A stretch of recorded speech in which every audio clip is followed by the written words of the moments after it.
ఏపీలో సార్వత్రిక ఎన్నికల వేళ కూటమికి గాజు గ్లాస్ రూపంలో ఊహించని టెన్షన్ వచ్చిన సంగతి తెలిసిందే. ఈ ఎన్నికల్లో గాజు గ్లాసు గుర్తును కలిగి ఉన్న జనసేన కేవలం 21 స్థానాల్లోనే పోటీ చేస్తుంది.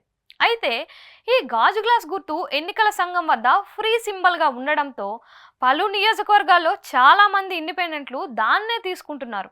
ఈ సమయంలో విశాఖలో ఓ మహిళా అభ్యర్థితో తలనొప్పి స్టార్ట్ అయింది. జనసేన అభ్యర్థులు పోటీ చేస్తున్న స్థానాల్లో తప్ప మిగిలిన అన్ని చోట్ల గాజు గ్లాసు అనేది ఫ్రీ సింబల్ అని ఈసీ నిర్ణయించడంతో కూటమిలో భారీ అలజడి రేగిన సంగతి తెలిసిందే.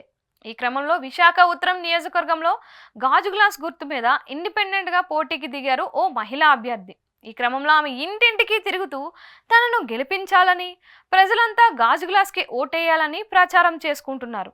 దీంతో కూటమిలో కొత్త టెన్షన్ పీక్స్కి చేరింది.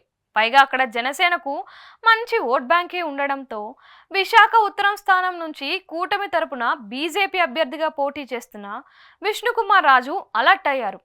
తక్కువలో తక్కువ 1000 ఓట్లైనా గాజు గ్లాస్కు పడినా అది పెద్ద డ్యామేజ్ కిందే లెక్క అని గ్రహించి ఆమెతో మాట్లాడారంట.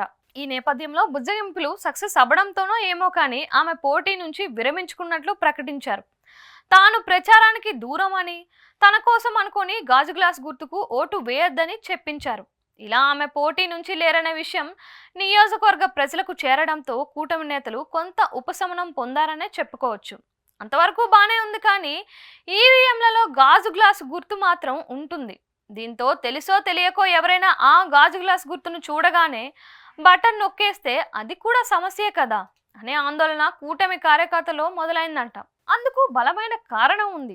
అదేంటంటే గడిచిన ఎన్నికల్లో బీజేపీ అభ్యర్థి విష్ణుకుమార్ రాజ్కి 18,000 పైచిలుకు ఓట్లు రాగా జనసేనకు 19,000 పైచిలుకు ఓట్లు వచ్చాయి. ఈ నేపథ్యంలో ఫుల్ టఫ్ ఫైట్ నడుస్తూ ఉండడంతో ఆ 19,000 పైచిలుకు జనసేన ఓట్లలోనూ ఒక 10% పొరపాటున గాజ్ గ్లాస్ కు పడితే పెను ప్రమాదమే అని ఆందోళన చెందుతున్నారని టాకు. మరి ఏం జరగబోతుందనేది వేచి చూడాలి.